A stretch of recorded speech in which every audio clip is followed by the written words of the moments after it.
नमस्कार। आज हम जनसंख्या की दिलचस्प दुनिया को समझने की कोशिश करते हैं।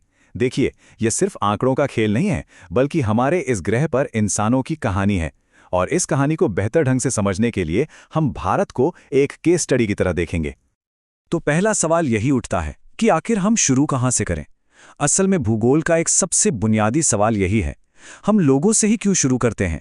हमारे ग्रह को समझने के लिए इंसान इतने जरूरी क्यों हैं।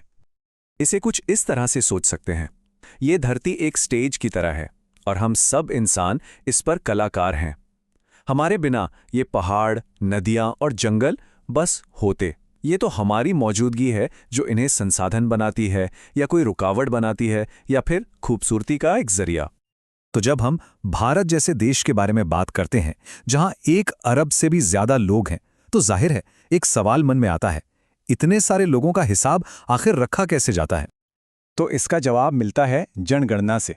अब ये सिर्फ लोगों की गिनती नहीं है, बल्कि उससे कहीं ज्यादा है। सोचिए, ये एक बहुत बड़ा सर्वे है जो हमें ये बताता है कि लोग कहाँ रहते हैं, वो क्या करते हैं और उनकी जिंदगी कैसी है।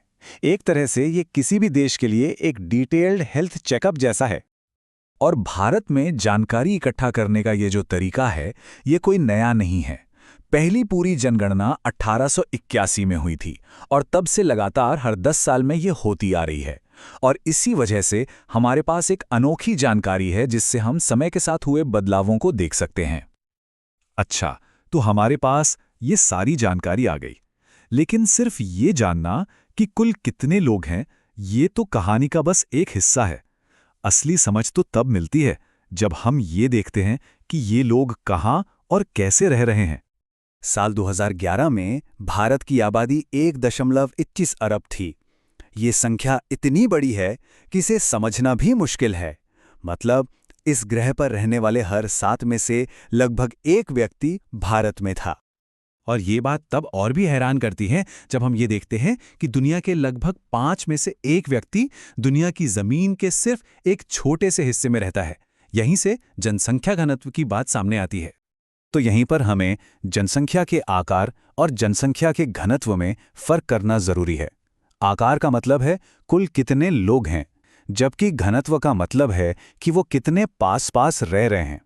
इसे ऐसे समझें कि एक खाली बस और एक खचाखच भरी बस में क्या अंतर होता है।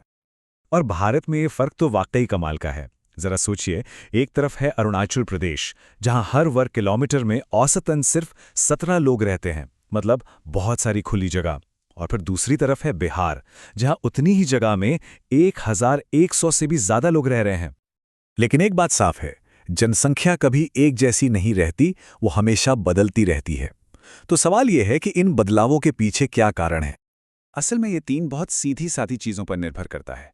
कितने बच्चे पैदा हो रहे हैं, कितने लोगों की मृत्यु हो रही है, और कितने लोग एक जगह से दूसरी जगह जा रहे हैं, जिसे हम प्रवास यानी माइग्रेशन कहते हैं। और जब लोग एक जगह से दूसरी जगह जाते हैं ना, तो इसके पीछे अक्सर 2 तरह की ताकतें काम करती हैं। कुछ वजह होती हैं जो उन्हें अपने घर से दूर धकेलती हैं, जैसे कि बेरोजगारी या खराब हालात। और कुछ वजह होती हैं जो उन्हें नई जगहों की ओर खींचती हैं, जैसे बेहतर नौकरी के मौके या बेहतर जिंदगी। अब इन सभी कारणों को समझना सिर्फ किताबी ज्ञान के लिए नहीं है। सरकारें इसी जानकारी का इस्तेमाल करके ऐसी नीतियां बनाती हैं जो सीधे लोगों की जिंदगी पर असर डालती हैं, उनके स्वास्थ्य और कल्याण को बेहतर बनाती हैं। उदाहरण के लिए भारत की 2000 की राष्ट्रीय जनसंख्या नीति को ही देख लीजिए।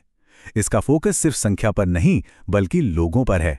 इसका मकसद है शिशु मृत्यु दर को कम करना, ये पक्का करना कि हर बच्चे को टीके लगें, और लड़कियों को देर से शादी करने के लिए प्रोत्साहित करना। ये सब ऐसी चीजें हैं जो एक स्वस्थ और खुशहाल समाज बनाती हैं। तो आखिर में एक बात तो साफ है, जनसंख्या सिर्फ एक आंकड़ा नहीं है, ये हमारे ग्रह पर हम इंसानों की लगातार बदलती कहानी है। और जैसे जैसे ये कहानी आगे बढ़ती है, हमें खुद से ये पूछना होगा कि आने वाले समय में इस दुनिया के मंच पर हमारा प्रदर्शन कैसा दिखना चाहिए।